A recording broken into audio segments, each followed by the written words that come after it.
में कहते हैं कि यहाँ सत्कर्म करने के बाद मनुष्य जैसी गति चाहता है वैसी प्राप्त है। जब उन्होंने तीर्थों की यात्रा की, पुष्करम च प्रयागम च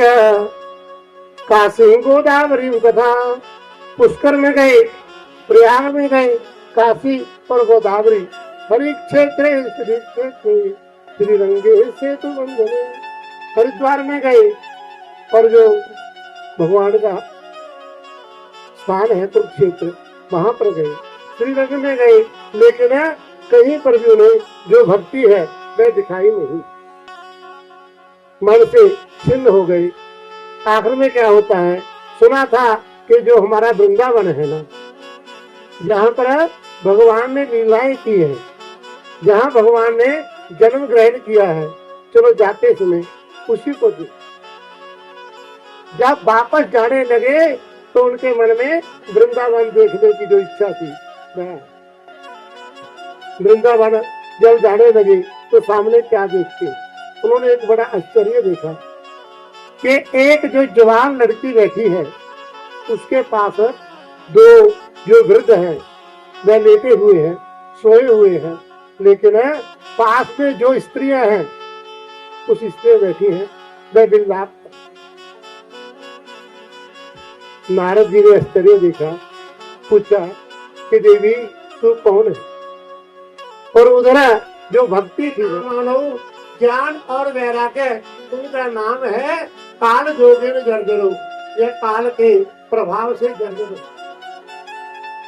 होना तो चाहिए कि जो माता है वह बूढ़ी हो और जो बालक है वह जवान हो, लेकिन काल जोगिन जर्जरो, जो काल का प्रभाव है उसके कारण जो माता है वह तो जवान हो गई और जो बालक है वह बूढ़ी हो। तो भक्ति अपना परिचय बताती है। नारद जी कहते हैं कि देवी तू कौन है, ये कौन स्त्रियां कौन है, ये दो जो सोए हुए हैं वह कौन है?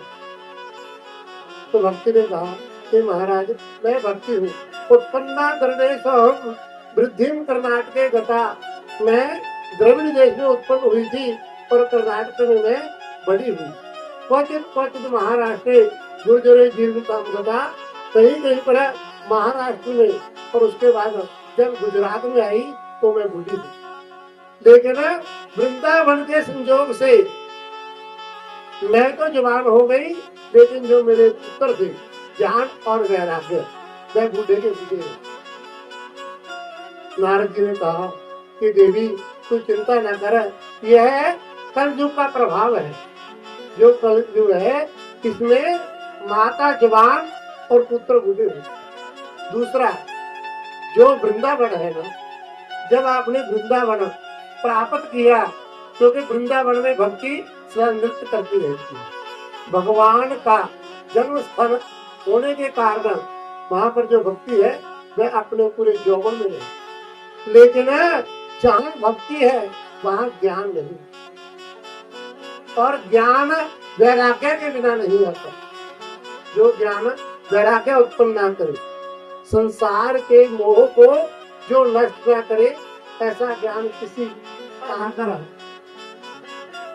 मैं जो हमारे शास्त्र हैं, चार वेद हैं, प्राण हैं, उनका पाठ करके जो ज्ञान और वैराग्य है इनको जागृत, तो क्या था, नारद जी ने जो गीता का पाठ था ना वह करना। धर्म क्षेत्र कुरुक्षेत्र संवेता माम का पांडवा चैव किं कुर्वत संजय, सर्वधर्मान परित्यज्य मामेकं शरणं। जो सारी गीता थी ना वह सुना दी, लेकिन ज्ञान और वैराग्य की जो मूर्छा थी जब ना खुली तो नारद जी ने जो वेदों का पाठ था, वेद की ऋचाएं थी वह कहने, जो वेदांत था जिसमें आत्मा का ज्ञान कहा गया वह सुना दिया, लेकिन जो ज्ञान और वैराग्य, निद्रा थी जब ना छूटी तो नारद जी कहने लगे यहाँ पर जो नारद जी है वो कहते हैं कि देवी यह कलयुग का प्रभाव है, लेकिन आप चिंता ना करो, मैं कोई दूसरा उपाय सोच। कलयुग का एक लक्षण है, भले ही इसमें नाना दोष है, लेकिन जो भगवान का कीर्तन है वह सुलभ भी है और सफल भी। तो नारद जी ने आराधना की सूर्य नारायण की, और उसके बाद जो सनत सुनंदन और सनत कुमार ब्रह्मा जी के जो मानसिक पुत्र है वह आ गए। उन्होंने देखा कि जो नारद जी हैं वह सिंह मन से है, मन से दुखी है, क्योंकि जो साधु होता है ना, साधु का एक स्वभाव होता है, वह नवनीत के सुना जैसे जो माखन है वह थोड़े से ताप से पिघल जाता है, यदि थोड़ा सा आंच लग जाए, उसी प्रकार जो साधु है वे जब दूसरे का दुख देखते हैं तो उनका जो मन है वह द्रवित हो जाता है, पिघल जाता है। इसी प्रकार जब नारद जी ने जो भक्ति का दुख देखा और भक्ति ने नारद जी को पुकारा, उसमें कहा भोगो साधु क्षणम तिष्ठ मत चिंता विनाशय, क्योंकि साधु को कब बुलाते हैं? जब हमारे मन में कोई दुख हो। और वो साधु का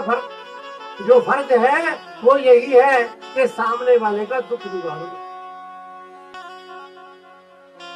अष्टादश प्राणेषु व्यासस्य वचनं द्वयं परोपकाराय पुण्याय पापाय परतिः। जो नारद जी थे ना, उन्होंने संत कुमारों से कहा कि भैया, क्योंकि बड़े थे, स्तुति की, कहा कि भैया मैंने जो ज्ञान और वैराग्य है उनको स्टेट करने के लिए नाना प्रकार के जो यत्न है वह करना। गीता जी का पाठ सुनाया, वेद वेदांत सुनाए, जो जितने भी हमारे शास्त्रों में ज्ञानोपदेश थे ना वे सारे कह डाले, लेकिन ज्ञान और जो वैराग्य है उनका जो निद्रा है वो है वह नष्ट नहीं। तो संत कुमारों ने कहा कि देव, यदि आप इनको ना कुछ कहना चाहते हैं तो क्या है, आप इन्हें श्रीमद् भागवत की कथा करें, क्योंकि जो इस लोक में न जोगी न सिद्धो वा न ज्ञानी सत्क्रियो नरा, यहाँ पर न तो कोई योगी है, ना कोई ज्ञानी है, ना कोई सिद्ध है, और ना ही कोई अच्छे कर्म करने वाला।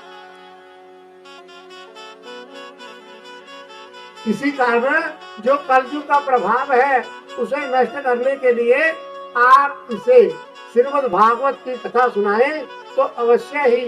ज्ञान और वैराग्य की जो निद्रा है वे छूट